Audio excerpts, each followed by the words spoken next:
ہر جبر کے آگے میرے ہاتھ میں قلم ہے، میرے ذہن میں اجالا، مجھے کیا دبا سکے گا کوئی ظلمتوں کا پالا۔ آپ ہمارے بھائی ہیں اور آپ نے وہی لکھا جو آپ کو لکھنا چاہیے تھا۔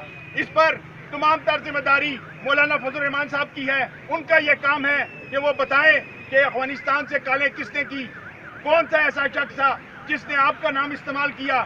اگر آپ اس میں نام میں شامل نہیں تھے تو اپنی وضاحت کریں۔ جہاں پر پولیس کا جو رویہ تھا انتہائی نالاکی کا رویہ تھا، جب ہم نے ان کو اپلیکیشن دی تو ابھی تک اس کے اوپر ایف آئی آر درج نہیں ہوئی۔ اس کے بعد ہم سائبر میں بھی اپلیکیشن دیں گے، اور جو واٹس ایپ پہ افغانستان سے کالیں کی گئی ہم اس کی بھی مذمت کرتے ہیں۔ جو آصف بھٹی صاحب کو فون پر یہ کہہ رہے ہیں کہ ہمیں پتا ہے کہ آپ کے بچے کس اسکول میں پڑھتے ہیں، ہم نے ان کا جائزہ لے لیا ہے۔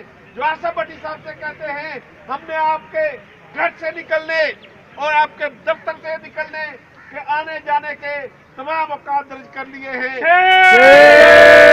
پچھلے دنوں ایک دھرنا تھا یہاں پر اسلام آباد میں، ہم تمام لوگ اسے کور بھی کر رہے تھے۔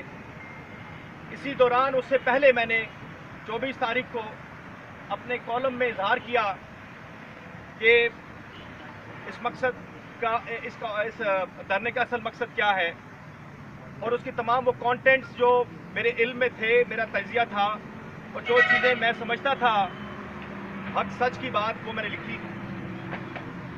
اس کے بعد مختلف پروگرامز میں بھی میں بطور تبصرہ نگار جاتا ہوں، وہاں پہ بھی میں نے اپنے خیالات کا اظہار کیا، اور میں اللہ کے فضل و کرم سے شکر الحمدللہ مجھے کوئی خوف نہیں ہوتا سوائے رب العالمین کے، کیونکہ اسی کے ہاتھ میں جان ہے۔